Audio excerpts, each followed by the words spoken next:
was a family reunion. My aunt and mother were speaking again for the first time in years. All of my relatives were basking in sweet emotions together in the warmest of weather. We were indulging in memories, exchanging vague pictures of the past that we had kept in our minds as keepsakes, sweet as cupcakes. There was a peace in the air. You could tell there was something to share, to care about, that revoked all feelings of animosity.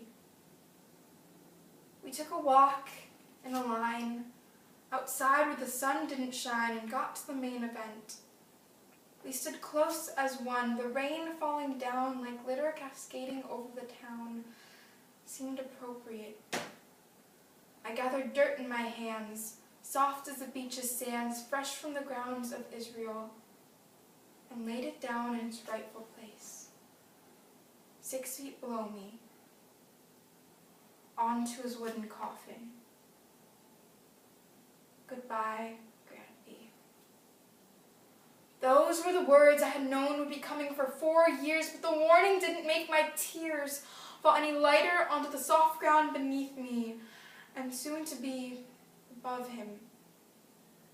I had said goodbye before and closed the door, but this was the final goodbye, the one where I was allowed to cry, and it reminded me why I hated goodbye so much.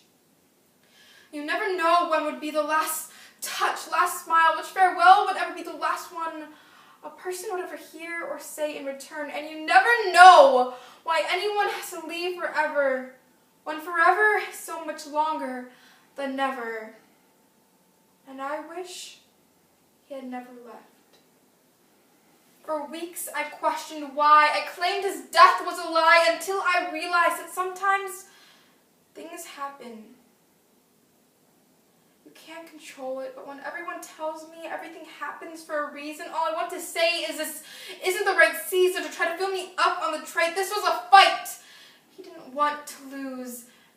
And for a while, it seemed like the reason he had to go was to show my family had to get along again, to heal and to mend. But the way we fell apart even further unraveled the truth that he had died in vain. So continued the reign of a heart-shattering storm of his departure from this life. And I don't want to forget the grieving, because if I forget, maybe his death will lose meaning. And I don't think the end of something so perfect should be abandoned from our minds like lines disappearing off a page from age.